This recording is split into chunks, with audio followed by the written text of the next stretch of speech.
Welcome back to the podcast. I'm your co-host, Keoni McKeague, and with me today on After the Buzzer is my boy, Boog. Say what's up to the pod, Boog. What's up? So we are here to discuss what has been going on in the NBA. We said we were going to be here for a minute, but damn, free agency has been kind of crazy. So we had to make a comeback, drop an episode in here for you guys to react to some of the stuff that we got to see in the last couple of weeks. There's been a ton. I mean, we already talked about the trades. We've talked about some of the more minor moves. We're just going to kind of go through each of the teams and the moves that they did make and then kind of talk about them as we go along, whether we like them, we don't like them. And, you know, whether they aligned with a lot of the stuff that we suggested already on our other pod. So if you're watching that one and following along with it, you'll know that we have some great ideas over there. But before we do any of that, we have to give a shout out to our partners over at W Energy. Fantastic tasting energy. All of the energy you need to get through your day. You head on over to w.gg or use the W Energy app. And our promo code, which is Poi N Soy, that's POINSOY for 10% off your order. Book. Let's talk about some NBA basketball. Let's get it. So yes, like I just said, we are going to go through each of the teams, going to give our quick hitter thoughts on some of these guys, whether they kind of won or lost in free agency. We'll get to it. So right off the rip, we got the Atlanta Hawks, obviously. They did not re-sign anybody just as of yet, but their key departures this offseason, Clint Capella, Karis LeVert, Larry Nance Jr., Gorgeous Niang, Terrence Mann. I don't know why I keep calling him Gorgeous. It's Georges. It's like for some reason, every time I get to his name, it's always Gorgeous, and I'm just like, I got to stop calling him that because that feels weird. I think that's just your Just subconscious how I feel, talking yeah, right there. exactly, yeah. It's just the inner feelings, yeah. But yeah, moving over, and then you got the additions, which are Nickeil Alexander-Walker, who agreed to a 4-year deal via sign-and trade, Luke Kennard, and then Kristaps Porzingis, obviously from that 3-team trade we got earlier in the offseason. We already discussed that. But Boog, what do you think about the moves that the Atlanta Hawks did this offseason, whether it's the losses or the additions? I mean, for me, I think one of their biggest losses coming out of it is going to be Karis LeVert. I think he's just a great bench piece for them. Fills in the role really nicely. Kind of always been that guy, whether it's you come in early, you come in late, but he gives you good minutes. He gets you through the tough times of when you want to rest your starters. I liked, though, in this regard, too, I do like the additions of Luke Kennard and NAW because I think the two of them just really they provide shooting, grit, and kind of just what this Atlanta Hawk team needs. I mean, look at Dyson Daniels and what he does. I feel like these two bring the same type of energy and the same type of production. Maybe not in the Steelers department, but I think offensively and even like the on the other side of the ball. And then, I mean, the big elephant in the room is going to be Porzingis. I think it's a great move. You told me, I called it on this one, and I couldn't even remember talking. Like we talked about so many teams, like, and Atlanta was one of the first teams. And you will have heard that episode already because that was the first episode that dropped. So exactly. So no spoilers here. It's going to be a great move for him. I think the biggest thing is just making sure he's healthy because I think alongside the Jalen Johnsons, the Okongwu and everybody else, and even like the guidance to Risachet, I think that Porzingis brings a lot to this team. So I like what they did. Like I said, I'm a little sad for Karis LeVert. I didn't want them to re-sign Clint Capella, so they moved on from that, which is a great move. But in any other regard, I think, for me, that's the kind of wins and losses for me with them. Yeah. To keep it short and sweet, for me, the Atlanta Hawks were big-time winners this offseason. They finally gave Trae Young the sort of supporting cast that he needs. Defensive-minded guys, great shooters. The thing that I think somebody pointed out on social media about this team now is that a lot of complaints around Trae Young are about his size. Well, they definitely upgraded on that standpoint by getting a guy like Porzingis. Now, if you look at that starting lineup with him, Dyson Daniels, Risachet, Jalen Johnson, and Kristaps, I mean, it's all big players. So I think that's one thing that stood out to me. Love the fit of Kristaps on the squad. Yes. That's a team that's looking to compete next year. So exciting times for the Atlanta Hawks. Moving over, we got the Boston Celtics. This is a team that, again, seemingly didn't know what direction they were headed in. To start off the conversation, I'm going to say I definitely was more weary on what they were going to do. But as I look at just the crazy amount of value that the Celtics got, to me, they are clear winners as far as the amount of assets, the type of players they bring in that are younger. It's like, to me, they bring in a lot of building blocks as far as like now they got out from underneath those big contracts. They're able to absorb more bigger contracts if they want to re-sign somebody, if they want to trade somebody. I still think that's all on the table. They have a lot of um, great direction right now. So I think that's one thing that stood out to me. And then, of course, adding Anthony Simons as their big young piece to me was sort of like their bigger win from this whole thing. Obviously, it sucks when you move on from three guys who helped them win a championship. But, at the end of the day, I think we kind of all agreed that this was like sort of the time for them. I think we even talked about it in our episode that it was time for them to make a move. I don't think any of us could have foreseen what they did make. So, Bug, looking at the interesting moves that they did make, obviously moving on from Drew Holiday, Luke Cornett, Kristaps, and then bringing in Anthony Simons, Josh Minnow, Luka Garza, and Georges Niang. Jeez, man. What do you think about all of the moves that they made and sort of what the Celtics roster is looking at right now? I mean, in the beginning, we thought about it. It's like, oh, okay, it's like full rebuild. Yeah. I do think they won in a sense of, like you said, contract wise, assets wise. I do like the way they kind of went. The hardest part for me was the whole like they had to find a way to stay afloat and compete while Jason Tatum recovers. Mm-hmm. I think that's going to be the hardest part when you bring in this many, I would say, new pieces. But at the end of the day, like for the value of everything they did, if we're just talking straight free agency and whatnot, I think they're winning. I really do think they're winning. They helped bring that cap space down for them. It allowed them to help build their team, go after people, and not have to worry so much about money. So sad to see some players go. Like you said, when you win a championship, you get a little attached, especially with no matter what team it is. But at the end of the day, I do think Boston did a good job of valuing the players that they came in, value the players that they did decide to keep, and then move on in right directions in that regard. So I'm right there with you in that. For at least for agency purposes. Shout out Brad Stevens for just knowing when to pull the trigger, because at the end of the day he could have rolled it out. He could have extended the guys, and then they could have lost and got bounced again next year, and then you would have been stuck with a bunch of big contracts that nobody wants. So good on him for getting out while the value was still there. Moving on, we got the Brooklyn Nets. Obviously, this is a team that has been in flux, but they did make, substantial amount of moves, including letting D'Angelo Russell, Trendon Watford, and Cam Johnson go, while also bringing in Terrence Mann and Michael Porter Jr. via trade. And they also re-signed Day'Ron Sharpe and Zaire Williams.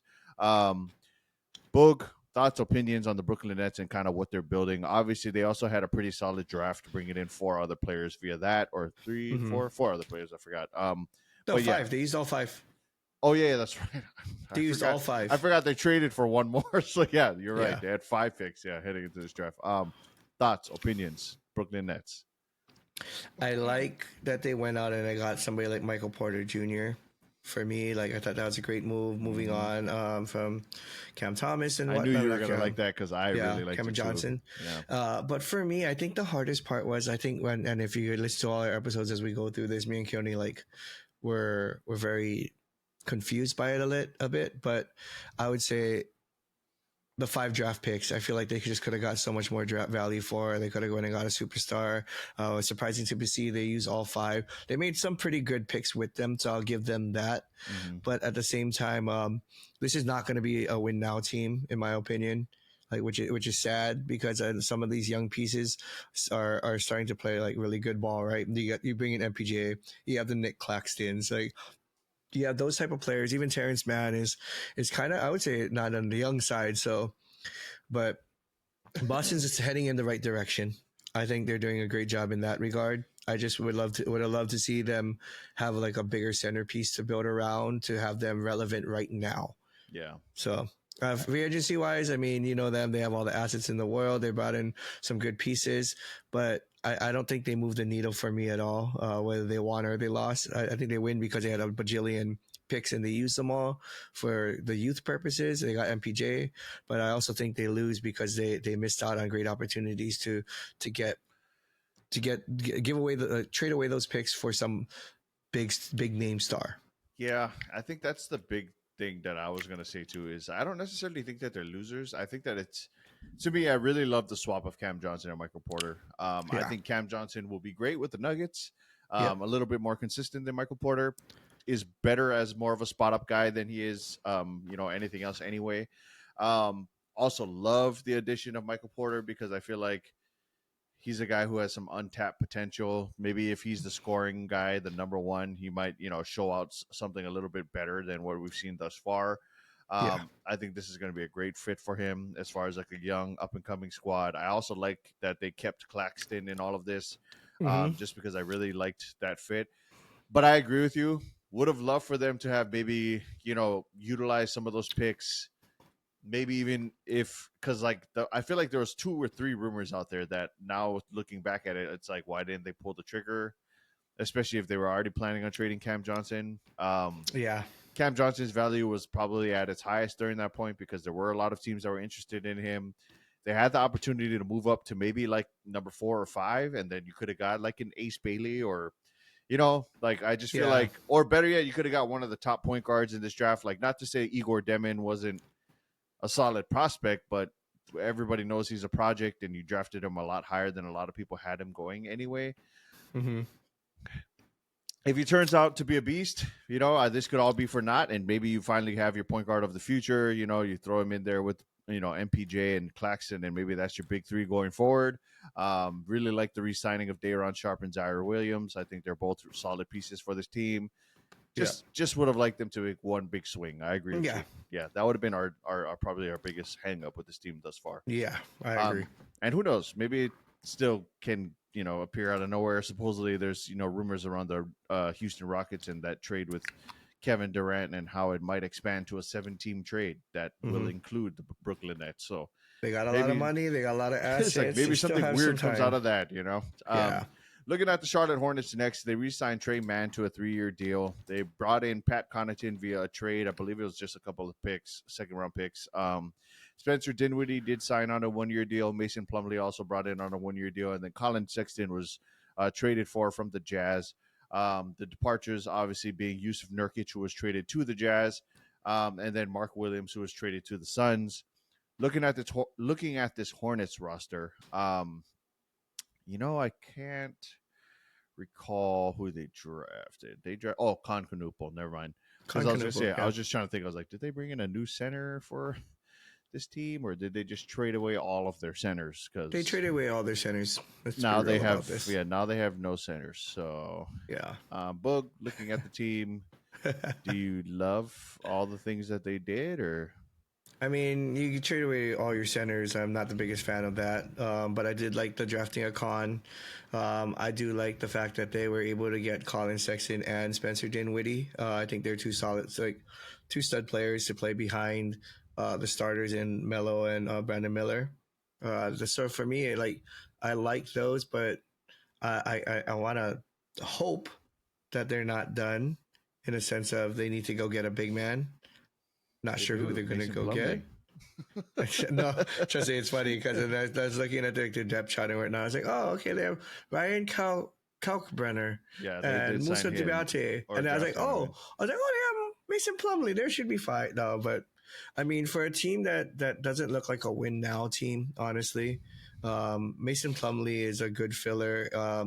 The draftee in Ryan, I want to say his last name because I don't want to butcher it.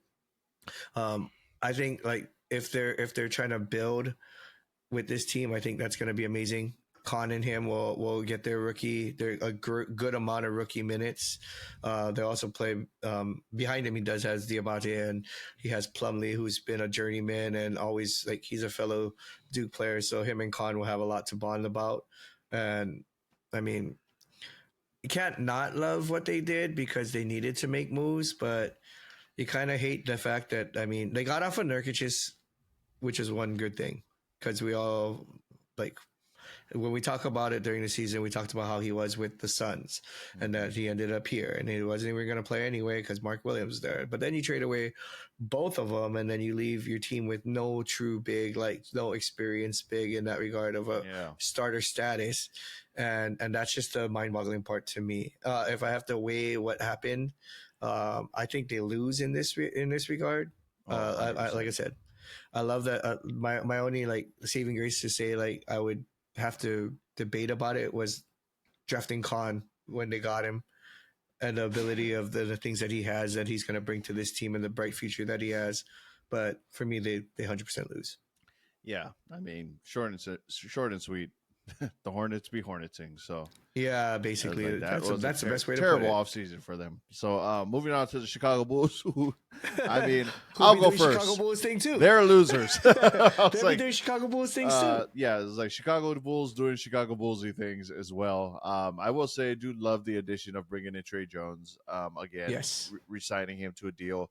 Loved what he provided from when he got traded to us. A lot of tough, gritty defense, a lot of solid playmaking, and shooting from his spot. I thought he was a great addition, and it also marked the end for one Lonzo Ball, who did end up getting traded to the Cavs. Personally, think that once we saw what Trey was able to bring, and then once we saw sort of the ups and downs of Lonzo Ball coming back, because obviously he's the better player when he's healthy, but that is a huge, asterisk on his career right now, the if he's healthy part. Yeah.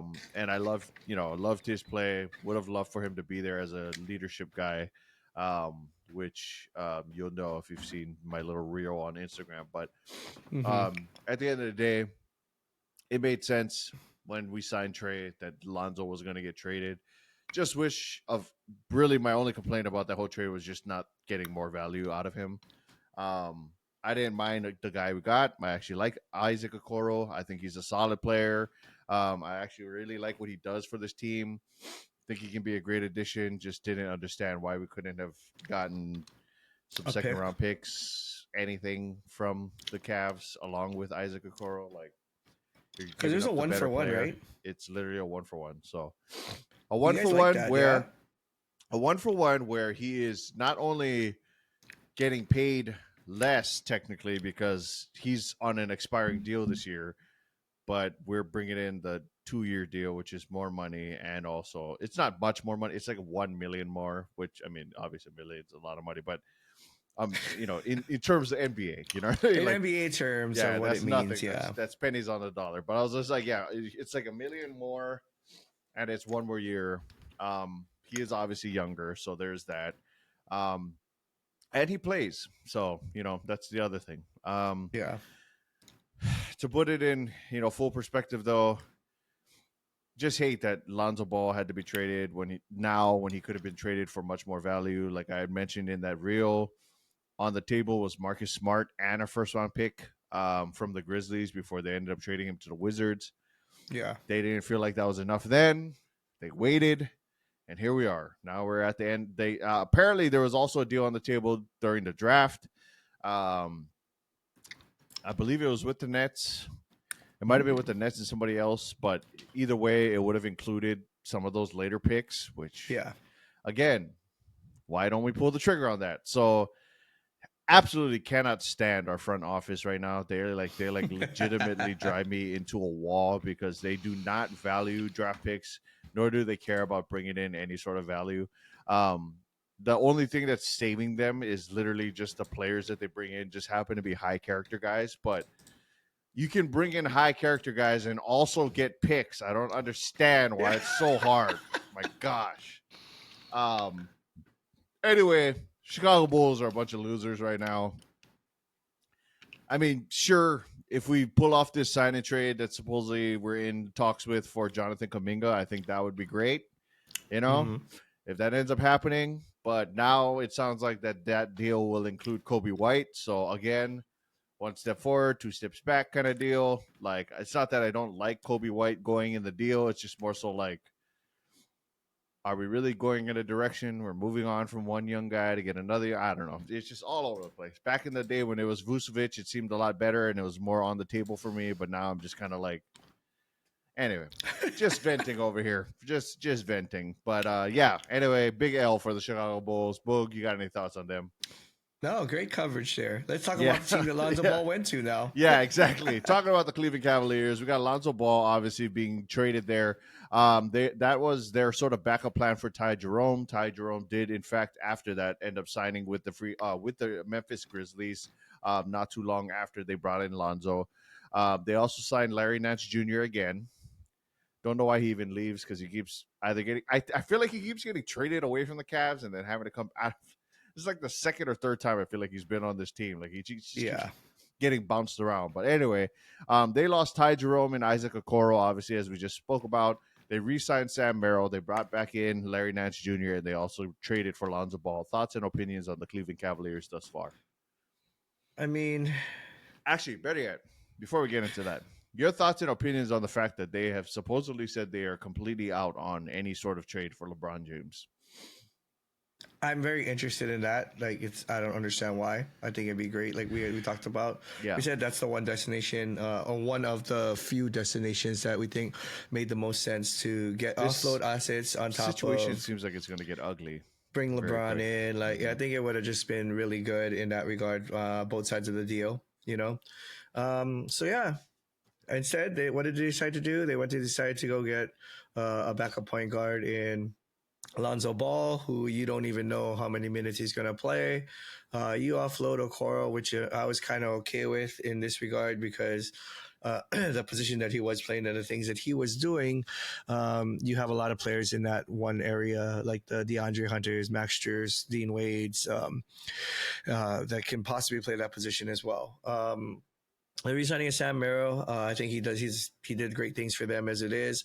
Like you said, for me, it's a huge question mark in why they do re-sign Larry Nance Jr. again. I just don't understand the big part of it in that regard. You get a guy, you trade a guy. You get a guy, you trade a guy. Either he fits in your system or he doesn't. If not, move on from him. You already have the Jarrett Allens and the Evan Mobleys who can play the 4 and the 5 together. He does feel more like a bench coach at this point, like Larry Nance. Yeah, he's a culture guy. That's what it literally feels like to me at the end of the day. So, of course, he's a legacy guy. I mean, his dad, Larry Nance Sr., obviously. Played there and everything. So, I mean, for me, like,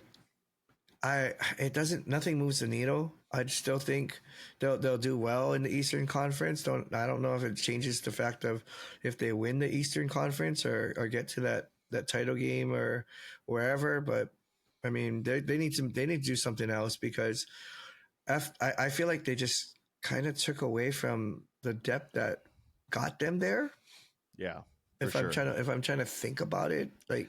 I mean, I feel like when you look at it, like Lonzo Ball can definitely be a game changer. But when he plays. If he plays. Yeah. He can be a game changer as long as he gets in the game. Like if he could play, then I feel like, okay, they made some upgrades. But that is a huge if, you know? Like because Isaac Okoro essentially fell out of the rotation, so it made sense why he was gone. Ty Jerome, who knows? In my opinion, it feels like this might have been a situation where maybe they just realized they couldn't pay Ty Jerome, and then that's why they went on and got Lonzo Ball. I think so. Yeah, I mean, because the way Ty Jerome was talking and the things that he did and the breakout he had this season, I guess you would say. Yeah, I don't think they had the money to sign him, and there were other teams that were going to come knock in for him. So. Yeah, I mean, it makes sense in that regard. If it was definitely an insurance plan. The other part I was going to say is that I feel like they, when you look at their team roster, even if Lonzo Ball isn't there as your point guard off the bench, they do still have Craig Porter, who I do think can fill into that spot pretty well. All things told, I feel like they're just kind of a net neutral. They didn't really go up. They didn't really go down. They kind of just replaced what they lost, and that's about it for them. So moving on, we got the Dallas Mavericks. Obviously, them being one of the biggest winners as far as the NBA lottery was concerned. So I guess we'll talk about it in terms of that. They do have Cooper Flagg. They did lose Spencer Dinwiddie to the Hornets, but they did bring in D'Angelo Russell on a 2-year deal to sort of be their pseudo starter until Kyrie is healthy again. They did agree to an extension with Kyrie. They also brought back Dante Exum. Now they got 3 pseudo point guards, but whatever. But yeah, so the rest of the roster they have Cooper Flag added to the squad. What do you think about the moves thus far for the Dallas Mavericks? I mean, script writers be scripting. I had a feeling D'Lo was coming here.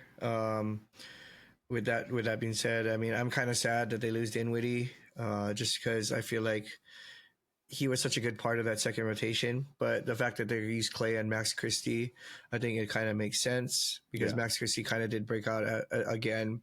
Like he was playing well with the Lakers, and when he came over, he really did fill in well for this Dallas second rotation. The addition of Cooper Flag, I mean, there's not much more to say. You got the number 1 draft pick overall. Yeah. And you got like you said, you got a point guard in D'Angelo Russell who can run an offense, familiar with some of these guys, and will keep them afloat as they wait for Kyrie to come back. And then from when Kyrie comes back, I mean, it just makes it better. Yeah. I mean, at the end of the day, you can't say they didn't win getting those 2 big signings. D'Lo, we know what D'Lo brings, and then you get the number 1 draft pick. You don't really lose much when you really think about who left the team or was traded away. So, I mean, this just puts them in contention. Yeah, and there's a lot going on in the news right now. I mean, we talk about it. They couldn't possibly not be done. So we'll see what happens there. Yeah, there's definitely more than a few names that are probably still on their radar. I think another underrated move that they made was going out and bringing back Daniel Gafford on an extension. I mean, technically they didn't go out and get him; he was signed already. But they extended his deal. They did extend him. They decided to keep him another 2 years, another $20 million a year contract. But they brought him back. Thought that was great for them. So they locked in at least the next 4 years of competing with this core. Obviously, re-signing Kyrie to that contract was a big deal. I think actually D'Lo being there, I mean, he's definitely. I think he still has a chance to start on a team. And then on top of that, if you're now bringing him in as your 6th man, that's even better. But I think just the fact that he still is more than capable of being a starting caliber point guard, what a boon for this team. So shout out to the Dallas Mavericks. I think it's also an underrated facet of this that he is he has like great established rapport with Anthony Davis. So we'll see what the Dallas Lakers can do. Moving over to the Denver Nuggets.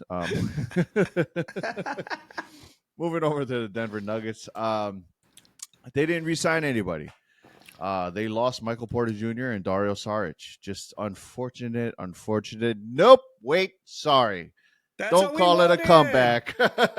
Because they added Bruce Brown, who agreed to a 1-year deal. They brought in Cam Johnson, who was traded for Michael Porter Jr. They brought in Tim Hardaway Jr. on a 1-year deal, which I was not expecting. And then, of course, they made that trade with Jonas Valanciunas and the Kings. We'll see if that one goes all the way through. Supposedly just announced today, they do say they want to be able to keep him, but he does have interest from outside teams. I forgot what league it was in, but there's a team in some Greece league that really, really wants Jonas to play for them. Jonas is reportedly contemplating both, versions of this. So we'll see whether or not he ends up joining the team. That would kind of be terrible if he doesn't. But, I mean, all things told, they still brought in Bruce Brown, Cam Johnson, Tim Hardaway Jr., and swapped out Michael Porter Jr. for those 3 guys. So, Boog, thoughts, opinions on this, offseason for the Denver Nuggets? I mean, I think they win. It's a win for them, right? We said get off of MPJ, Cameron Johnson, like you said, a little bit more consistent in the role that he's going to be asked to play, the 3-and-D kind of player. You bring in Bruce Brown, who is established. He's a champion with this team. I mean, the only other player that I think that I would have loved to see them get is KCP, like we talked about. But at the same time, when you got back Bruce Brown, who Christian Braun was kind of supposed to be that guy. Yeah, and then didn't. Yeah, and then didn't. So I mean, right now they have him slated in the starting lineup. Christian Braun's at the 2. Going out and get somebody like Tim Hardaway Jr., I think that's a phenomenal move for them. He did great things out in Detroit. I mean, we know what he did with the Knicks, and he was out in Detroit last year, and then he's here now. I think it just shores up the depth. It also shores up the type of players that play well around a player like Jokic into the play style, into the system. And I mean, even if they keep Jamal Murray, like we said, we weren't fond on it. But I mean, them keeping Jamal Murray and having that 1-2 with him and Jokic, the way they play, how long they played together, the establishment of the system and how it runs. When Murray has the ball, great. When Jokic has the ball, everybody knows. And now it's just, I think it'll run a little bit smoother in that regard, because you went out and got the type of players that fit the mold of this of this championship caliber team. We've seen it before. We've seen how well they went through the playoffs last year. Had an opportunity to possibly get into that Western Conference Finals as well. So I mean, I love everything that they did. I'm the only player, like I said, KCP. It's the only person that's missing from, I think, kind of moves, not personnel, but like type of moves you wanted to see them go and make. And they went and they didn't blow it up per se. They just went and they got more elite personnel, I guess. Yeah, definitely some W's for the Denver Nuggets. I think they made a perfect swap in getting Cam in for Michael Porter. Clearly, the consistency was a big deal. They brought in Tim Hardaway, who also is, a player with a lot of consistency. Bruce Brown, obviously, we know what he does. I will say, my big time W will be fully stamped if Jonas Valanciunas does decide to stay with them, because I do think they need that backup big man is going to be a big deal for that team, especially because the free agency pool is getting pretty thin at this point. So, moving on to the Detroit Pistons, we have them re-signing Paul Reed on a 2-year deal. They did also bring in Karis LeVert on a 2-year deal, and Duncan Robinson, who agreed to a 3-year deal via sign and trade. They obviously lost Tim Hardaway Jr. and Dennis Schroeder, two guys who seemingly were pseudo replaced in the team from a leadership standpoint, but not necessarily from a skill point standpoint. But thoughts, opinions on the Pistons and their additions? I mean, them getting Karis and Duncan, I mean, for me, I think it's just time to see Duncan play in a different light. Yeah, we've seen what he's done in Miami. I think this will be a rejuvenation year for me. I didn't like so much the fact that I don't care about the leadership role in a sense, but I think Dennis Schroeder did a phenomenal job playing alongside or behind Cade Cunningham last year, which made it like, man, you just gave away your second, third best player when you really think about the things that he did and how he helped carry that. Happy to see him move on in a sense, but getting those two, I think that's amazing. It adds to, I think Karis and Duncan really add to the depth that is much needed in this Detroit team. I think hopefully Jaden Ivey comes back healthy in the way he did, because if he does, then this Detroit team is going to be a little bit scary to like a team to be reckoned with, just with the new additions and the new looks that they'll probably bring out. So yeah, I think they win in this offseason. I just need to see how well Jaden Ivey and Duncan Robinson come back to say that they won overall. Yeah, I mean, I definitely feel like I would have probably been a little more on the L train, kind of in agreement with what you said, but I am more of them just being a W this year, because to be honest, I feel like the Dennis Schroeder was kind of a redundancy. I love the way he played, but I do feel like they have Jaden Ivey coming back. They also have Marcus Sasser, who I feel like was really, really good in the minutes that they had him playing. Was obviously a first-round pick last year or 2 years ago. Last year, probably. It was last year. But all things to say that I think that he can fill in that role perfectly. 2 years, and then 2 you years. throw in Jaden Ivey into that rotation. I mean, they have a pretty deep guard rotation, which I really like. And yeah, already love the additions of Karis LeVert and Duncan Robinson just from a play standpoint. Karis LeVert specifically seems to be pretty excited about joining this team, so going to be exciting to see him play with them. Moving on to the Golden State Warriors. They just lost Kevon Looney, and that's it. Thoughts and opinions on the Golden State Warriors' crazy offseason? Well, I mean, I think they're still in that running, for to be honest, and that's what we're waiting for, to be honest.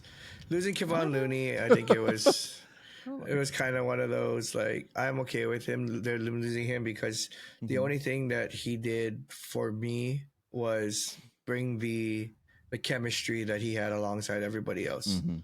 I mean, Trace is probably your guy. Quentin Post got a lot of minutes last year. He basically got usurped by both those guys. So, I mean, them losing him, I don't mind it. I just want to know what they're going to do. They got to do something, man. I know. Make I a was like, move. it's funny you said they're in the. I was like, I don't think they're in the Giannis thing at all. They're gonna go get him. I'm They're like, getting there's, LeBron. it's just like, there's zero chance. I feel like they got no They're good enough. assets. They're about to I get rid of really, Kuminga. I mean, yeah, with the whole Kuminga thing, I think maybe they'll get something out of it. I mean, I'm not saying they're getting Giannis, but well, there's a I deal just that's on. So supposedly right now, there's a 3-team deal being discussed. We'll see if that ends up coming to fruition before this pod drops or whatever. But it is Kuminga to the Sacramento Kings, Malik Monk to the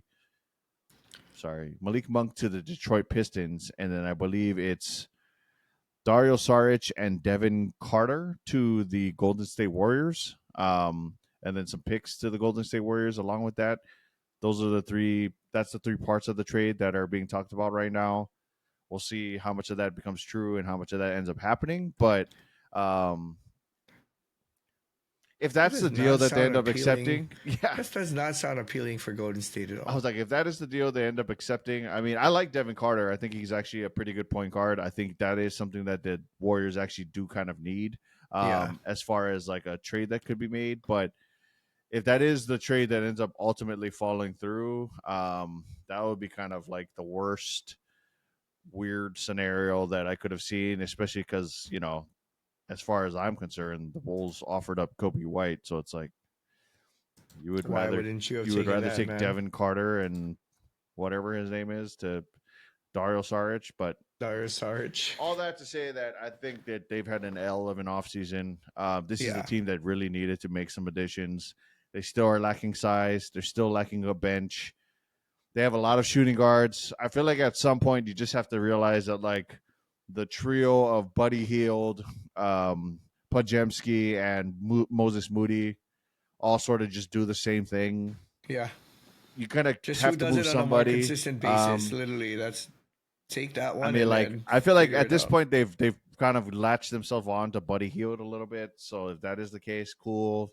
Just trade somebody. They need to start making moves, and I'm sure they will. But I just don't see a big move happening. It's going to be a lot of small moves, and right now that market is drying up. So specifically, when you're talking about the next team that we're going to talk about, which made the most moves this offseason and has done a ton to revamp that team. Looking at the Houston Rockets, key departures, Dillon Brooks and Jalen Green in the Kevin Durant trade. Jock Landale was the guy that I was talking about earlier that I said very weird that they just waived him.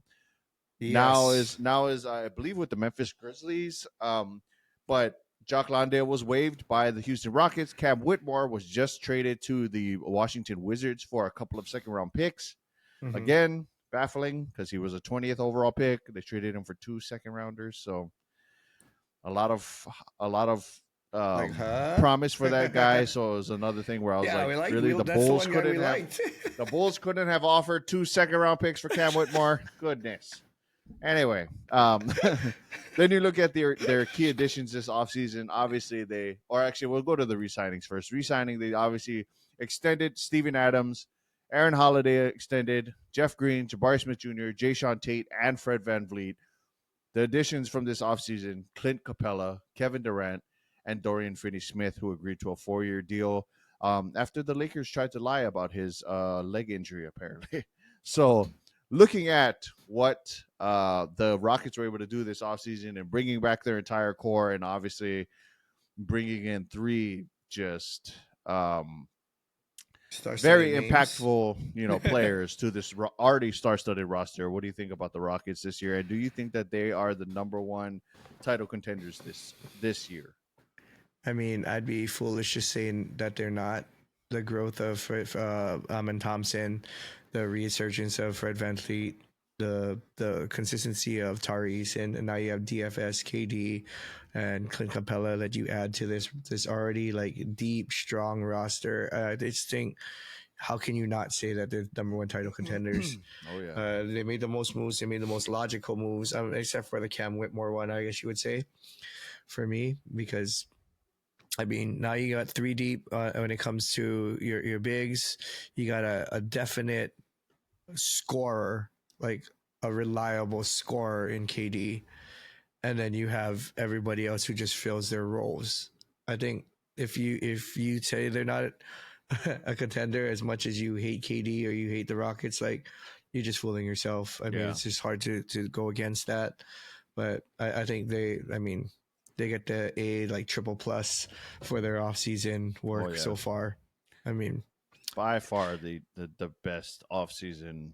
Yeah, I think we could talk about them all day, but this is probably the best off season any team could have had in just the amount of time that they had coming from a team that was like, number 2 seed last year, or quite possibly one of the best teams in the league. I mean, they essentially brought back their entire core and then added Kevin Durant, Clint Capella, and Dorian Finney-Smith. So shout out to the Rockets, man. They are the top winners for this offseason. My thoughts are exactly aligned with you. They are the number 1 contenders this year. So Kevin Durant got some things to prove. I don't care what he says about rings and no, you need to win. I was like, this is the team that needs to win. You need to win with. Yeah, if you don't win with this team, you suck. I was like, sorry, we ain't talking about you in no top 10 conversations anymore. You out. Anyway, moving on to Indiana Pacers. They obviously so they ended up making a random trade for Jay Huff from the Grizzlies. They lost Miles Turner in free agency to the Bucks. Obviously, not a ton going on with this team because they used a lot of that capital last offseason to re-sign some of their guys. Thoughts and opinions on the Pacers who were just in the finals. Do you think that they still have a shot in the East with, sort of Tyrese not being there for the majority of the beginning of the season? I mean, we've seen a lot of bright spots in that finals of players that stepped up. We've seen it during like the different games, I guess you would say. Everybody kind of had their own little breakout game. Not having Tyrese is just going to teach them how to harness all those players together in one like 48-minute game. That final game, Yeah, because when Tyrese went down, it was like he was killing it right then, and then it was like who's going to step up? Pascal stepped up in the beginning, and then you had a little bit here from Mathurin and whatnot. But I think that's this beginning of the season might just be a little bit rough, just because you lose your guy. But we've seen what kind of leader he is. I mean, if you listen to the pod after the finals, it was the character that he had to be on crutches and meet them in the halfway down the hall. I mean, down the tunnel to talk to his team and console his team. Like, he's still going to be in the gym. He's still going to be in their ear kind of thing. Their leader's still going to be around. Now it's just the next man up mentality of doing that. Sucks that they lose Miles Turner. I mean, like you said, they use a lot of their capital and the things that they wanted to do last season. So this season had to have a fall off. Losing Miles Turner, yes and no. I think it's a good thing and a bad thing. Like, we liked him, but at the same time, I was watching a lot of that Game 7 finals where I was not happy with the way Miles Turner played. And I think Obi Toppin and Tony Bradley stepped in very well for them.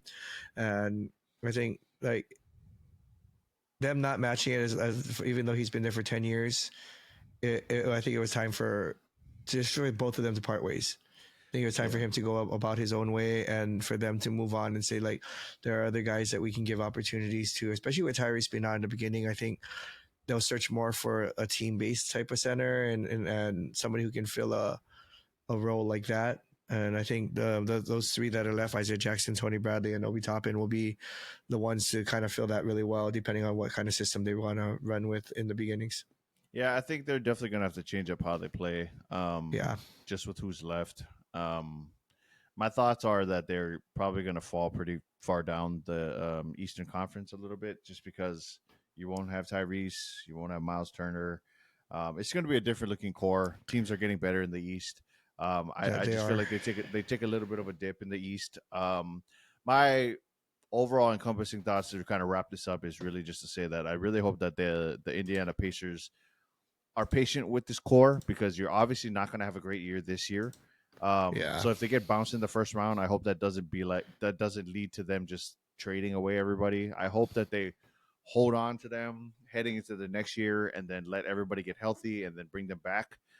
To me, that would be solid. I like Isaiah Jackson, so I think that he could fill in that role for Miles Turner if they do end up using him more. Obviously, he was doing really good. I think he was starting over Miles Turner before he went down with his injury. So all things told, not a bad offseason. Just really needs to be patient with them after this year, because I don't think they're going to do much in the playoffs. So moving on to the Clippers. They did re-sign Nick Batum and James Harden. They also brought in Brook Lopez, and they waived Drew Eubanks. So, looking at the LA Clippers and their roster, not a ton of things. I don't even know if they have that many guys rostered currently, but looking at the roster, thoughts and opinions on the Clips. I think they have 14. Two are on two-way deals, but I mean, there's not really much to say. Yeah. About the Clippers. Like, they didn't really do anything. They didn't really have anything. I mean, their biggest thing right now is just about health when Kawhi plays and things like that. But I mean, I would love to see them make a move. I know there's that Chris Paul like thing running around where he could possibly return, which would be fine for them because I mean, if Harden's running the point anyway, he's been running it like a true point anyway in that regard. But they're just going to add depth and I mean experience. Nice to see Chris Paul technically, quote unquote, come back home.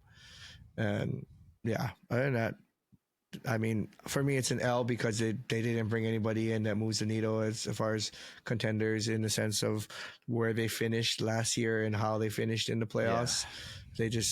It's like, okay, we're okay being okay, not going out and like, hey, let's go win a championship before we lose Kawhi and James. Like, yeah, it kind of just feels like they made some floater moves. I know they got Yannick Niederhauser, and then they got Mohamed Yara. I mean, yay. I mean, it's just, I think they needed to get younger. They didn't. So, all things told, not a super great offseason, but I do like Brook Lopez being added there. So, even if he's coming off the bench. But looking at Los Angeles, the Lakers now, they lost Dorian Finney-Smith. A lot of weird rumors coming out about that one, about Rob Pelinka lying about Dorian Finney-Smith having a bad injury. That apparently soured Dorian Finney on returning to this team, even though they traded for him in the middle of the season because of Luka and wanting him to be a teammate with him.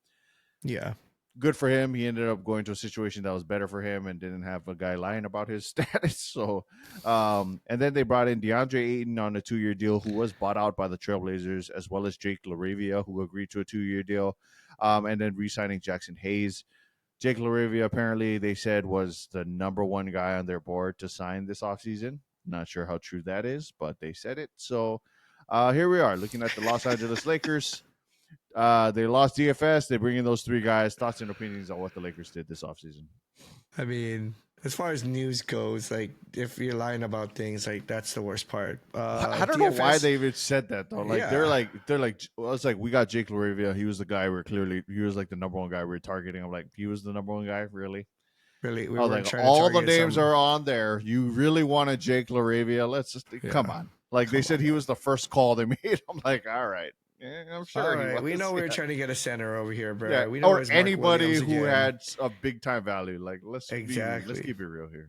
I mean, I don't know how I feel about the DeAndre Ayton thing. I think for the value of the way they got him, I'm okay with it. But like, I'm not really like there were other centers there that you could like Brook Lopez that went to the Clippers. You could have went and got out here and brought him back to LA. I thought he would have been better than DeAndre Ayton as well. I agree. Exactly. And then Jake LaRavia, let's not even just get into that. We just did. Yeah. My biggest thing, he signed Jackson Hayes, and then we didn't really even use Jackson Hayes last year. And he has a no-trade clause. Yeah. So like Jackson Hayes, Vandy, and then Ayton, and what are you going to do, and what kind of system are you going to play around this? And then you use DFS, which was Luka's kind of running mate, which was kind of the guy that helped them be super successful last year. L's in the chat for real. I mean, that's where I am with it. L for Lakers. I mean, yeah. All things told, I think they got great value. So that's the one part of the DeAndre Ayton thing that I do like a lot. From a play perspective, he doesn't move the needle. We've seen him. He doesn't fit the system. I think there's just a bunch of reasons why he was available, why they cut him, even though they have to pay him 40 million over the next 2 years. You know what I mean? Like, there's a lot of things that were kind of giving you telltale signs that this guy was not exactly who he was touted to be coming out of the draft.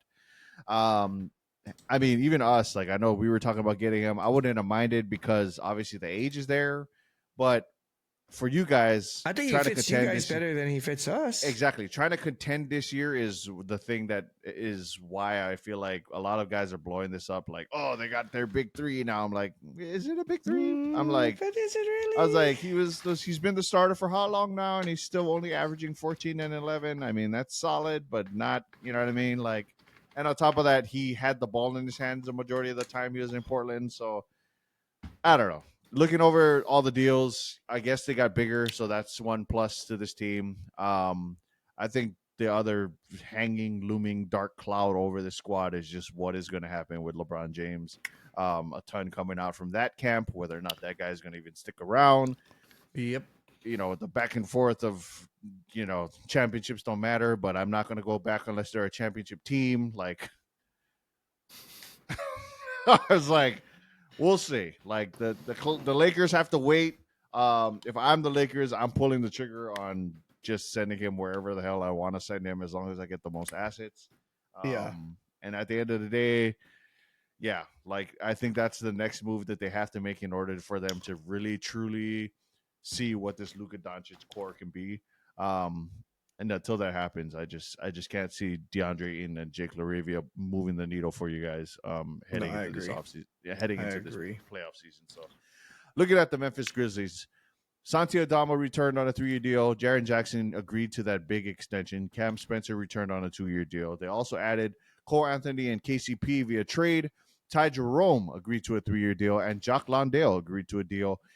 They did lose, obviously, Desmond Bain, Luke Kennard, and Jay Huff. But looking at the Grizzlies, thoughts and opinions on their offseason. I think they won. They re-signed the guys they wanted to re-sign. They brought in like the one guy that we love, right? We said KCP we like. Ty Jerome coming in, bringing in. They're not like 4-point guards, but like at the same time, Jerome can play the two as well.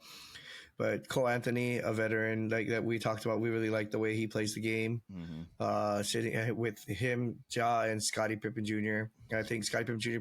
started playing really well towards the end of the year as well for them. So that's a bright spot. The only thing for me is like, yes, they re-signed Jaren Jackson Jr., but we were talking about how excited we were to see Gigi Jackson and see what that brings. So we'll see how they work him into the rotation. For me, honestly, I think they got deeper. I think they got a little bit more spark pluggy in the type of players that they got. And they kind of solidified who they want to keep and who they wanted to get rid of. And I think that it'll help the team moving forward.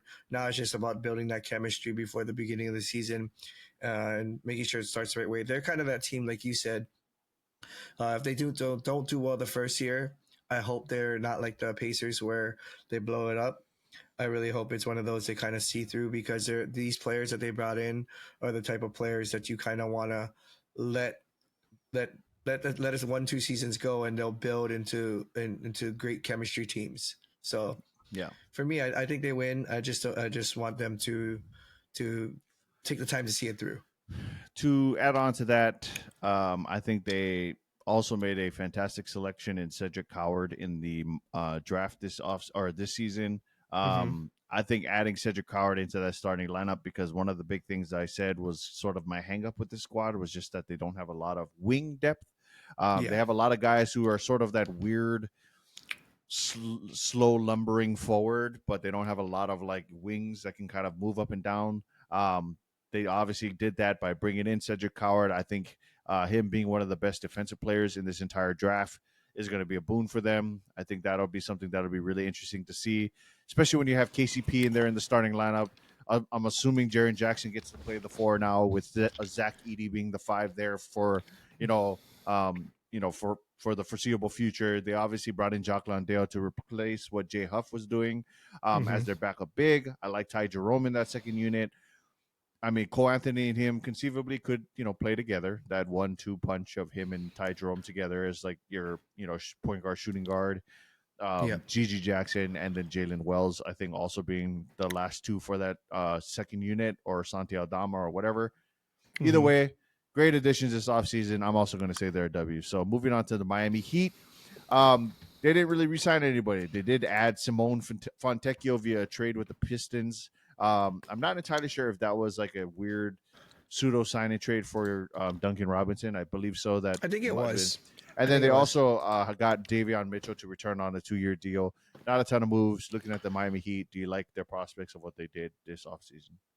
I don't think they're done, so I don't really want to but they did get off that Duncan Robinson kind of contract that we were talking about. Yeah. That was kind of the biggest W for me. As far as what they need and where they're going, it's kind of an L for me because you didn't bring in anybody yet, and you didn't really do anything. I'll say this: if the rumored deal falls through and it ends up being Rui Hachimura and Dalton Connect coming over to the Miami Heat for Andrew Wiggins, do you like their offseason a little bit more? I do like it a little bit more. I think, you get the 2-for-1 deal, right? You know what you get with Connect. You're getting another shooter alongside Tyler Hero. And then you're getting Rui, who's that 3-and-D that kind of plays into that Miami style of basketball. Yeah. So I think if it is that trade, I'm okay with it. I think it's a W. I think you get that youth in Dalton. You get the experience in Rui with the grit as well. Can also shoot the 3 and score. And they're not like big me players. Yeah, in a sense of like they're more team players, so I don't think they're going to disrupt the Tyler Hero Bam side of things where they'll have the ball majority of the times and do a lot of things, more catch and shoot and things like that in that regard. Plus, I think it'll be amazing for Dalton Connect because the only thing I think he's missing is that defensive mindset. He already can shoot the ball. We already said how great a shooter he is, and to play in this Miami system, that's going to be truly harped on because that's what Miami's been known for, with or without Jimmy the last how many years. So yeah, exactly. I mean, I'm not necessarily saying they're going to be better. But I also don't think that they'll be worse. But if that trade does happen, I do like the idea of it's not going to be great from a defensive standpoint, but Tyler Hero, maybe Jaime Jaquez, Dalton Connect, Rui Hachimura, and then Bam Adebayo as your starting 5. I think that's a solid looking, younger unit that you can kind of run out and maybe see what they got there. Yeah, I think one thing that's always underrated is Eric Spoelstra being there. Obviously, we already know his leadership, his ability to get the best out of his players. So I think that's another underrated aspect. But yeah, as far as right now, they're sort of a wash, if not an L for me. Looking at the Milwaukee Bucks, they re-signed Kevin Porter Jr. Bobby Portis obviously agreed to a 3-year extension. Taurean Prince agreed to a 2-year deal. Jericho Sims returns on a 2-year deal. Gary Trent Jr. returned on a 2-year deal. They did trade for Vasilij Micic. They also brought in Miles Turner on a 4-year, not a max deal, on a big deal. And Gary Harris on a 2-year deal. They did obviously lose Pat Connaughton, who was traded to the Hornets for Vasilij, and some picks as well. So it wasn't just Vasilij and Connaughton straight up. It was Vasilij and some picks for Pat Connaughton. They obviously waived Damian Lillard. That was the big one. And then Brook Lopez departed in free agency to the Clippers. Thoughts and opinions. Obviously, Giannis is on board for staying around as of right now. Thoughts, opinions on the Milwaukee Bucks. I mean, I really like what they did, except for the whole Dame Lillard thing. I mean, I get the money-wise part of it, but at the same time, you're waiving Damian Lillard with injury or not injury. I mean, it's kind of crazy to think. But the people that they did sign and the way they signed them to the 2-year deals, kind of goes to show that they're kind of like investing in not just like let's do something this year. We want to make sure it's at least for a couple years. Signing Miles Turner, I think, was amazing. Just because, there was that whole lingering. I think it was just more like, hey, we're getting Miles Turner. Like Bobby Portis wants to stay wherever Giannis stays, so they're trying to make it more enticing for him to stay. I like that they got more than just Micic for Connaughton.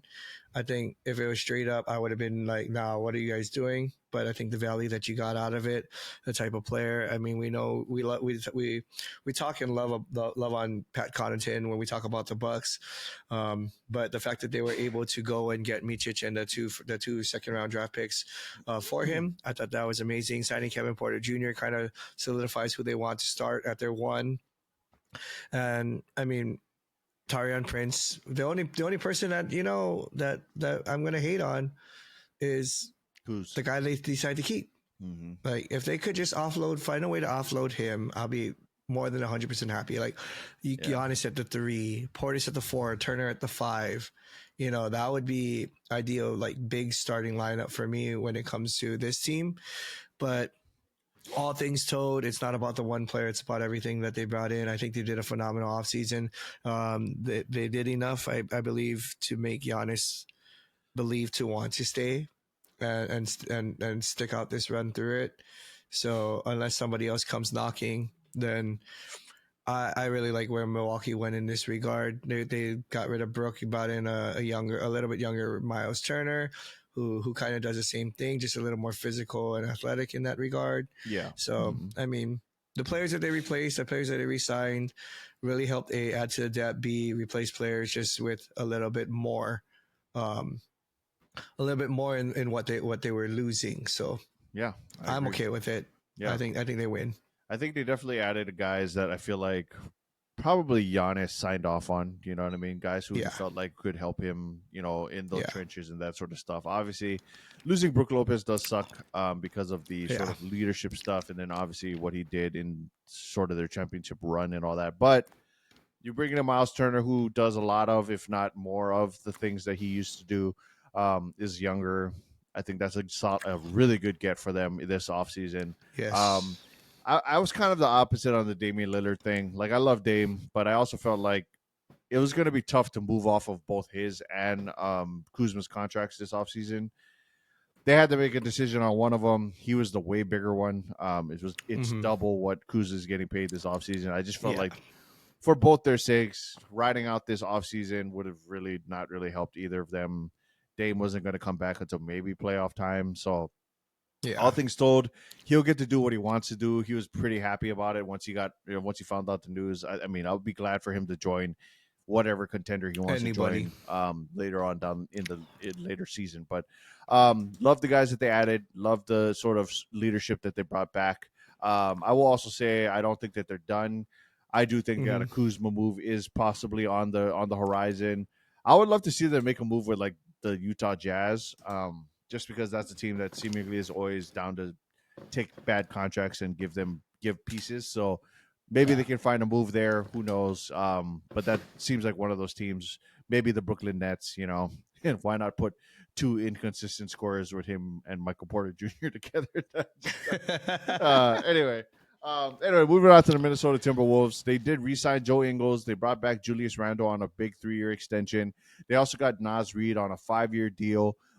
Probably their biggest addition this offseason. They did lose Nickeil Alexander-Walker, who left to the Hawks, Luke Garza, and Josh Minnow, who both left to the Celtics. Thoughts and opinions on the Minnesota Timberwolves?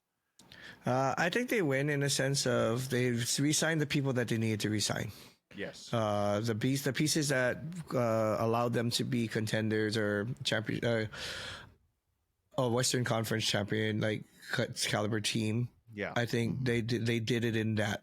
And they did right by them in that regard. Losing Nickeil Alexander-Walker, of course, is a big piece for me. I think just because it helped add to their depth and the things that he did, the way he scored for them as well. Yeah. What he did in that second unit to keep them in a lot of games in a sense of not allowing a lot of runs because of the hard-nosed defense, scoring in bunches, I guess you would say. Oh, yeah. Really did keep them like viable throughout this past playoff run. Yeah. Finding a player, the only thing for me is maybe finding a player that's going to help fill that role.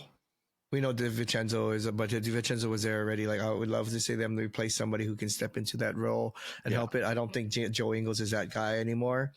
He's a great 3-point shooter. Pretty much that's about all he is.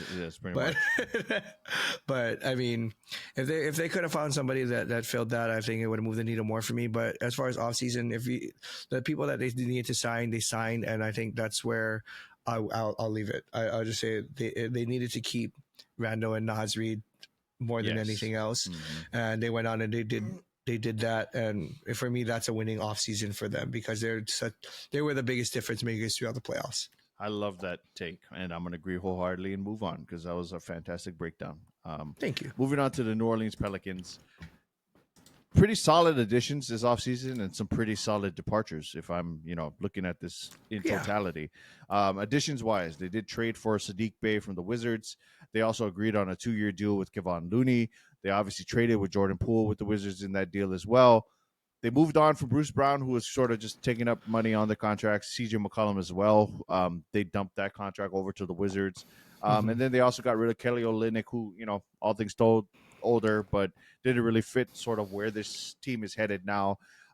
They also addressed a lot of the concerns that this team had in the NBA draft by going out and getting Derek Queen this offseason. They Yes. also brought in Jeremiah Fears, who will likely compete for their starting point guard position because they drafted him so high.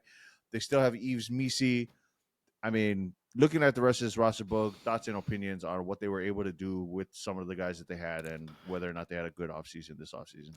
I know a lot of names that they lost, but I think they win this offseason. Like you said, signing Fears and Queen literally in the draft, like that's who they drafted.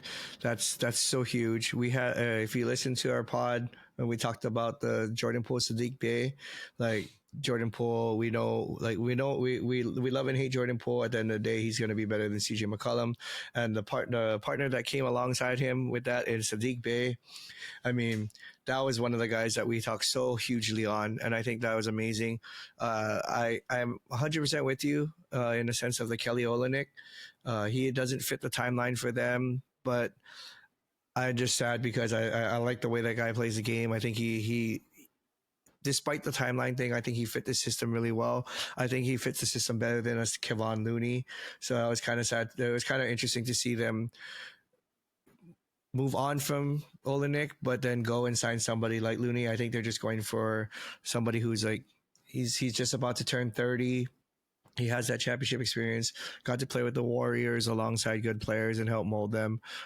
Looney and Poole already have that relationship. We all know that the bad relationship was between Poole and Draymond. So for me, the two of them, it'll be interesting to see the when you go as far as the big men, just because Misi should be slated as the starting, but Derek Queen drafted so high as well, just like Jeremiah Fears. I think they're going to give them a lot of the two rookies a lot of running time. So in that regard, I think it'll be great. Jeremiah Fears will also get to play behind DeJounte Murray, or play alongside DeJounte Murray, who he'll learn phenomenal things from and help his growth. And a player like Jose Alvarado, who teaches you how to be like small and sneaky, right? Shoot the ball, move the ball around pretty well too, for who was their backup point guard last year, or at times they're starting because the starters were out. I think for me, the Pelicans are moving definitely in a great direction. The biggest question mark, not free agency wise, is always going to be Zion, whether he plays or he doesn't play. Mm-hmm. But I think who they did go out and get, and compared to who they lost, I think they come out on top. So I think more than anything, they were able to move off of the big contracts that we were most worried about. Yeah, CJ McCollum right off the rip. Mm-hmm. That was the guy I thought there's no way they're going to get off that money. Yeah. And here come the Wizards. So, I mean, shout out to the Pelicans front office for making that move and pulling that trigger, because to be honest, that was one that I felt like they just needed to make happen. Bruce Brown, again, another one. Love his sort of play, but didn't really fit this mold. Love him better with the Nuggets. Kelly Olynyk, I agree.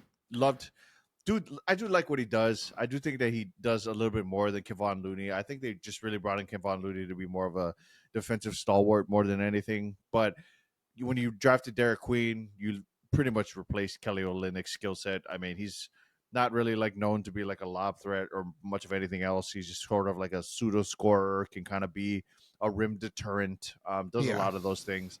And on top of that, the front office is being run by Joe Dumars, who I feel like has a very clear vision for what he wants to see with this team. Getting Sadiq Bey, getting Jordan Poole, getting Kevon Looney. He clearly emphasized youth and getting guys who could play, different spots. I think that they kind of got everything that they needed this offseason. We'll be very interested to see what happens with Zion Williamson, whether or not he ends up showing out or they end up having to move him. Both likely scenarios. We'll see what happens after that. But moving on to the New York Knicks, a team that was, competing in the East for a good majority of this offseason, didn't really re-sign anybody because they didn't really need to re-sign anybody. They didn't really lose anybody because there wasn't much to lose. But they did bring in Jordan Clarkson and Gershon Yabusele on a 2-year deal. Thoughts and opinions after Jordan Clarkson was waived and now he's reportedly going to sign with the New York Knicks. I love this, and because we all know Tibbs is going to be out as the coach there, I think this is amazing because we all know what Jordan Clarkson brings. He's one of the best six men in the league. Yabusele, we saw what he did in the Olympics and the things that he did with the Sixers, and we loved all that as well. But now they'll really get into the depth part of their lineups, which will really, I think, is what cost them. Like we said it already. That's what cost them the Eastern Conference title at the end of the day. So them moving forward. Getting these two type of players who help fill that second unit and come out with big energy, I think this helps the Knicks a lot. Yeah, for sure. On top of that, they added Mike Brown as the new head coach for this Knicks roster. Yep. I think much better fit. They'll actually utilize their roster more this year. So expect better things from a team that actually uses more than 6 people in their rotation. So. Oklahoma City Thunder, this year's champs. Obviously, they re-signed Shai Gilgeous-Alexander to a 4-year extension. Ajay Mitchell returned on a 3-year deal. Jalen Williams also agreed to a 3-year extension. They did lose Dylan Jones, but it wasn't really in the rotation anyway. Didn't really add anybody. The entire roster is back outside of Dylan Jones. They also did draft Thomas Sorber, who was, for me, one of my favorite prospects in this draft. They also got Brooks Barnheiser, who will likely not really see much with the team. Thoughts and opinions on this roster, and do you think that they have a chance to run it back next year? Of course they have the chance to run it back. You bring back all the key pieces. You add a player like Thomas Sorber, who we were pretty high on when we talked about the draft and how did they get him kind of thing to add to it. And for me, at the end of the day, I really think this will be a great unit for them. All their key players are returning. They're all young. They all like playing together. Just can they have a repeat performance of the way they played this season? With the young players like the Jalen Williams. I want to say Caruso too, just because we know what Caruso does, but now those playoff games, Caruso was him, and we all noted that. The Aaron Wiggins, was Lou Dort going to be another Defensive of the Year candidate? And he's going to have that type of season again. There's a lot of question marks in that regard, but when it comes just to free agency, I think getting Thomas Sorber, re-signing the players, even the players that they re-signed and that they let go, they didn't get as many minutes as impactful minutes in that regard. So this is basically the same team. My hot take: they're not going to win it again, but they're not going to beat the Houston Rockets, but they have an opportunity to. I definitely think the West is going to be a lot more stacked. I just can't imagine Rockets and the Mavs. I just can't imagine them making. Oh, I wasn't really going to say the Mavs. I was going to say the Nuggets, but yeah, I was like, the Mavs still got a lot to figure out. Can Kyrie get healthy? That's going to be the biggest. To me, that's always going to be the hang up with the Mavs. Is Kyrie going to be healthy? Is AD going to be healthy? Cooper Flagg's him. Yeah, maybe Cooper Flagg just ends up jumping in. Is Cooper Flagg him? So. Yeah. Anyway, moving on to the Magic, they did agree to a 1-year deal with Mo Wagner, who they did waive and bring right back. But they did also go and trade for Desmond Bane. Agreed to a 1-year deal with Tyus Jones for some reason. They had a dearth of point guards, traded away Cole Anthony, and then decided to go sign another point guard anyway. Seems kind of stupid, but anyway. They also traded away KCP, and Gary Harris ended up leaving to the Bucks. Thoughts and opinions on the Orlando Magic? To be honest, we said them getting Desmond Bane was something that you called. They have their backcourt of the future, right? If they're they got that Jamal Murray thing. I like it. I think they needed a player like him. This is a great opportunity and a new time to showcase his talents there. The Mo Wagner one was very, very interesting to me in that regard. I don't know if they signed Tyus Jones because they like having 1,000 bajillion guards in their repertoire since they got rid of Cole Anthony, but Tyus Jones, we know what he brings to the table. I think he's a quality point guard, especially as a 2 for them. He comes from a good system. I also think that he's been a journeyman too as well. So I think in that regard he'll help develop players like Jace Richardson, the young Anthony Blacks. that kind of thing. I don't know if it moves the needle for me in a sense, just because like I feel like I mean, we don't we know we've seen Desmond Blaine for now, right? We've seen what he does. He can be there, great, and then he can disappear like how he did all last season. Hopefully playing alongside somebody new like Jalen Suggs and the Wagners, next to Bonchero. Like I feel like it could be a reawakening of what he looked like back when he was playing when Dylan Brooks was there. So Yeah. for me, that's kind of where I'm at. I'm gonna say they're on the L for me, just because they got rid of a guard. They get a guard. They lost KCP. They didn't like replace a player like KCP, who's kind of the players you kind of want around in any system. So Yeah, all things told, L for me. I mean, they did get Bane, but at the end of the day, I mean, I'm not sure that they we're not super really high on pushed Desmond the Bain. needle too high, too far. Yeah. Philadelphia added Justin Edwards on a 3-year deal. Eric Gordon returned on a 1-year deal. Trendon Watford agreed to a 2-year deal. And they let Gershon Yabusele walk. But they obviously did draft VJ Edgecombe, which is going to be sort of their big highlight for the offseason. Thoughts and opinions on the 76ers moving into this offseason? Great signing. Nothing else though. So Yes. VJ, for me, it's an L, just because as much as we loved VJ Coleman, I think he's going to be a star. It doesn't help this team in any regard. You don't know what the Paul George situation. Embiid has been Embiid, and I just don't think you got any deeper, any more like where are you going to finish this year? I'm gonna say Just they. based off of it. I'm gonna say it's a W, but that's only because they got bailed out by the VJ Edgecombe draft pick. Because I mean, they Makes weren't sense. slated to have the number 3.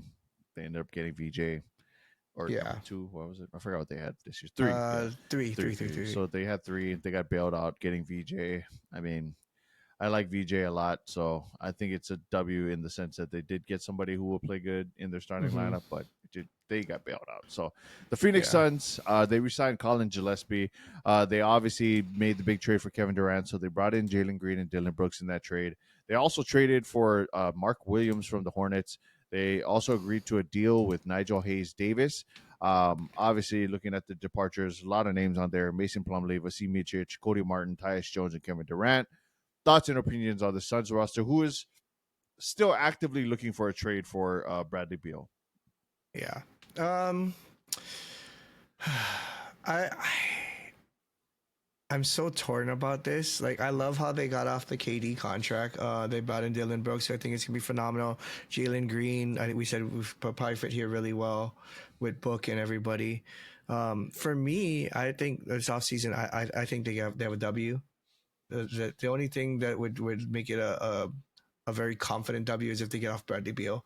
But my biggest signings for me is, I mean, yeah, they have like 3 great centers now, and Mark Williams and Nick Richards. But for me, like them signing Kaman Maluak, I think I really like that in that regard. The signings of Maluak, Brooks, and Green, in if anything, those 3 kind of made the deal for me in their offseason and what they did. I do think like the fact that I wish they could have brought back Tyus Jones here. To be honest, I think he would have fit better than where we just talked about him being. But if we're talking about who they got in this offseason and the moves that they decided to make, it definitely makes them deep at center. And I think Dylan Brooks can help revive like him and Grayson Allen together. I think that's going to be a phenomenal defensive unit when you add either Nick Richards, Maluak, or Williams alongside the 2 of them as well. Yeah. So I think it's a W for them. I'd I'd like to see them do more. I'm just going to say it's a W, but I'm kind of on the opposite chain of the Jalen Green part of this. When they talked about the deal initially, they said that they were going to be sending Jalen Green off to somewhere else. Honestly, I just don't think he fits well with this core. They already have Devin Booker, who is a scorer. I mean, are you going to put one of them at point guard? I just hate these sort of like these teams where they 2 have 2 shooting guys guard who do teams the that one exact plays same for. thing. They end up at the end of the day, I'd much rather see Jalen Green playing on a different team. Which team that is, I don't know, but there was a lot of rumors about him being moved to a third team in a deal when that did happen. So that to me wasn't the greatest part of this deal. I do like Mark Williams coming over here, even though it's kind of stupid that they ended up drafting Kaman Maluach so high nonetheless. Yep. I guess when you get a guy who falls to you, no matter what, you draft him, but didn't really like that. But all things told, W for the Phoenix Suns. I think they did a great job of kind of coming out from under the Kevin Durant shadow. If they do either buy out Bradley Beal and or trade him, find a trade partner that he's willing to go to, that'll Yeah. be fantastic. I just can't see that happening, so he's likely going to just get bought out. Looking at the Portland Trail Blazers next, they re-signed Garrett Temple on a one-year deal. Didn't even realize Garrett Temple was with them. They did trade for Drew Holiday from the Celtics, obviously losing Anthony Simons and DeAndre Ayton. All things told, DeAndre Ayton was seemingly a cancer to this organization. They said he always showed up late to everything, was, reportedly always throwing things around, broke a couple of tables, stuff like that, throwing temper tantrums. So perfect. He'll be playing with LeBron. Um, He don't break anyway, stuff, bro. he broke stuff. Nobody just reported it. Anyway, looking at the Portland Trailblazers, now they got Drew Holiday over there. Garrett Temple. I mean, thoughts and opinions on what the Trailblazers are doing? I guess. I mean, for me, like getting rid of Aiton, great. Getting a player like Drew, I think they're just trying to find an identity right now. I mean, that's what I'm going with. I just, I don't know, man. It's tough. I don't see. I think it's a W in a sense of they got off with DeAndre Ayton. Yeah, he was clearly not He liked was by the the organization. toxic part of it. Yeah. So, and I'm excited to see like Drew Holiday work with Scoot and Shaden Sharp and things like that. Yep. In that regard, I wish they could have kept Anthony Simons, but I mean that's the price you got to pay, right? If you're making the Drew Holiday move and whatnot. So, but for me, I think there's a lot that could possibly be a plus side, and I think they have a bigger upside than a downside with this team now that Aiton's not there. Yeah. Klingon gets an opportunity. Robert Williams is still there. They got that young Hansen kid as well. So I mean, like there's some names I thought here. you said they got the young handsome kid. I was like, what? No, not the gorgeous kid. Yeah, you said young Hansen. Yeah. Young Hansen. Hey, Yeah, come on, the man. I'm Chinese Asian. kid. Leave me alone, bro. Yeah. But no, but like so in that regard, I think there's like some names that could probably possibly turn some head here. Yeah. But I mean, this offseason is gonna be very interesting, and the beginning of the season could be a head turner for people. Just seeing new opportunities and like having somebody like Drew Holiday instill bigger, better defense into this as well. So yeah. And I'm not saying like they're the best team in the West or anything, Yeah. but I mean, when you look at the starting lineup, it's not bad. Drew Holiday, Shaden Sharp, Denny Avdia, Jeremy Grant, Donovan Klingon. I mean, you know, you could make some moves there. I think there's also an opportunity for them to move off of Robert Williams. All things told, though, I mean, I guess a pseudo W just for being The able to 18 get off move. of 18. Yeah. I think the Drew Holiday for Simons was a good deal just because you can. I've been on this train for forever. You can always find an Anthony Simons. You can't always find a Drew Holiday. Yes. There are Well put. there are hundreds of Anthony Simons in the league right now. So just guys waiting to get their opportunity. So Sacramento, this is a team that is in flux right now, but they obviously lost Jake LaRavia. So shout out to the Lakers for stealing that number one pick guy. Jonas Valanciunas obviously being traded to the Nuggets. They brought in Dennis Schroeder on a 3-year deal, and then Dario Saric via trade with the Nuggets. They're obviously in talks right now to possibly move off of Malik Monk in the Jonathan Kuminga deal, but that hasn't been made official yet. Looking at the Kings, thoughts and opinions on their offseason. I mean, I think you hit it on the head. Hopefully, would they are able to make this Malik Monk trade. Dennis Schroeder and Devin Carter fit the roles perfectly for them for this type of team. And Dario Saric, you needed to have a secondary big man. You bring him in with behind Sabonis. I think that'll be great there. I don't know. For me, I think it's a W because I mean LaRavia wasn't really anything. You bring in these 3 type of players to add to it. I just would love to see them do something. I hope they're done with this DeRozan Zach LaVine experiment because it's already been seen for the last how many years. And it's another great team, So hopefully. I'm really curious to see. I mean, I want to give them a W because I do like adding Dennis Schroeder. He's obviously going to be their starting point guard right off the rip. I mean, imagine. My only thing is like, okay, so if they do make the deal for Kaminga, is it DeRozan or Zach LaVine that they move off of, or does Keegan Murray get pushed to the second unit? Like, what happens with that? Because like I gotta imagine It's if you like, how sign a does it trade fit? for, if you sign a trade for him, he has to start. So then, which one of those three guys goes to the bench? Like, Yeah. is it going to be Zach? Is it going to be I mean, DeMar? it's Is it got going to to be be Keegan? Keegan, right? Yeah. So I mean, like obviously, I think that helps their depth a lot. I mean, I think Keon Ellis, Keegan Murray, will be the last two left over after all the deals fall into place. But you bring in Dennis Schroeder. You now have Kuminga starting at your four. You got Keon and Keegan Murray coming off the bench. It does look a little thinner now on that bench when you really look at it, but Yeah. all things told, you kind of condensing some of your other assets to bring in better players. But Because you got to start the big money contracts, right? You Zach, Demontis, Demar, and it would yeah, be Kuminga, right? yeah. So They that's also it. I mean, did, that's a you know, good they thing. also did draft Neat Clifford and then Maxime Renaud. So Mm-hmm. Renaud, I think, would be a solid backup big for them. So he kind of replaced what Valanciunas did. He wasn't even supposed Yeah. to fall to the second round. So all things told, W for the Kings, Yeah. surprisingly. San Antonio, they went out and agreed to a 4-year deal with Luke Cornett, and then let Sandro Mamukulashiki leave to the Raptors. Yeah. Looking at the San Yeah, that Antonio guy. Spurs, thoughts and opinions on the team. I mean, they get the W just because they also did sign. I mean, they also did draft Dylan Harper. Yeah. So, And not like, just I Dylan mean, Harper, they also drafted oh, whatever what's his his name name? was. I was gonna say Cedric Coward, but Carter no. Bryant. Yeah, Carter Bryant, Carter which is Bryant. That's just right. stupid. Yeah. Because he wasn't supposed to drop that far. No, he was not. So Exactly. shout out to the Spurs for always So getting all Spurs of the get the best draft W. picks. Yeah. They get the W. Luke Yeah. Cornett. We see what Luke Cornett did in Boston. So I mean that's great to play Dubs. behind Wemby. So Yeah. all dubs. All Toronto dubs. Raptors re-signed Jacob Podol and then added Sandro Mamukelashiki to a 2-year deal. Looking at the team, didn't really move on from anybody. Didn't really do a bunch, but now they have Jakob Podol. Thoughts and opinions on this team? You're so horrible. Sandro Mamukelashiki. For me, honestly, like I mean, I think it's an L.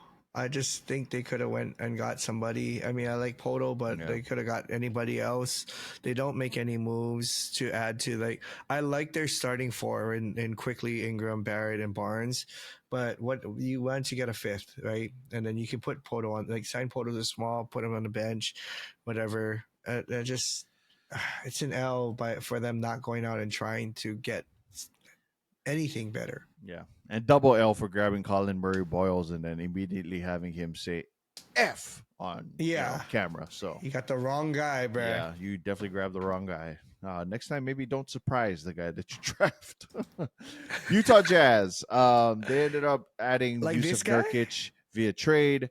Obviously, they waived Johnny Juzang. They let Colin Sexton go in that Hornets trade, and then also bought out Jordan Clarkson. Thoughts and opinions on the Jazz? I give them the L again. Yeah.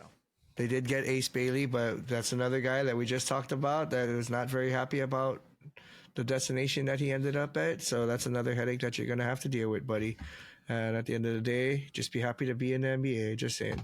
Yeah, no, I agree with that point, but I'm going to give them a W. I think that they made some solid cap saving moves. I think they got a lot of picks in a lot of the random moves that they made throughout this offseason. They got rid of their probably 3 worst contracts on that team. When you look at Jordan Clarkson, Juzang, and Colin Sexton, all were paid a little bit too much for my liking for what they do, which isn't much. Now they're on teams where they get to do more. They brought in Yusuf Nurkic, who I believe is on an expiring deal. So all things told, getting Ace Bailey, having that core with Laurie Markkinen, having Walker Kessler, I think the last big deal that they do need to worry about is John Collins, but if they can figure that out, all W's for me for the Utah Jazz. Moving on to the Washington Wizards, though. They did add CJ McCollum in that trade with the Pelicans. They obviously did trade for Dylan Jones from the Thunder, Kelly Olynyk in the Pelicans trade, as well as bringing in Cam Whitmore today. They traded away Sadiq Bey, waived Anthony Gill, and then also traded away Jordan Poole. Thoughts and opinions on the Washington Wizards? When you really think about it, I think I actually kind of like what they did. Yeah. Just because I think it's I'm a in W. agreement. Yeah. Right. You know, you got the CJ McCollums, then you get Chris Middleton to stay, right? Marcus Smart you bring in, and like you look at their starters and even to the bench of the little things, right? You have Carrington, McCollum, Middleton, Koulibaly, and Alex Sarr. I think that's a great starting five to work with. Then you got Trey Johnson, Marcus Smart, Cam Whitmore, Keyshawn George, and Kelly Olynyk. Like that's a good second unit for a team that had absolutely nothing last year, no type of identity.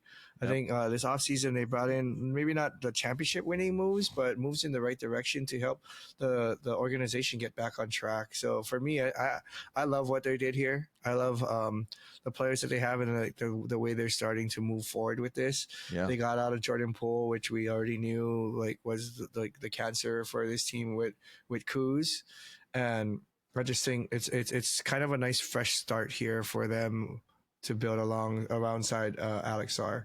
Yeah, I agree wholeheartedly. I think that they made the moves that honestly allow them to emphasize the guys that they already had. They brought the leadership part of it.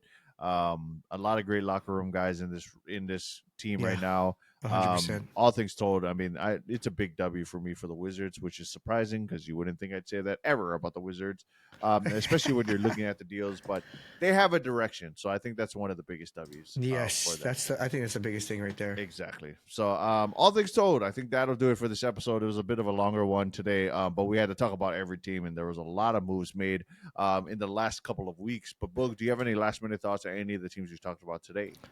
Last minute moves. I think one of the biggest things is Warriors. Hurry up and figure out what you guys want to do.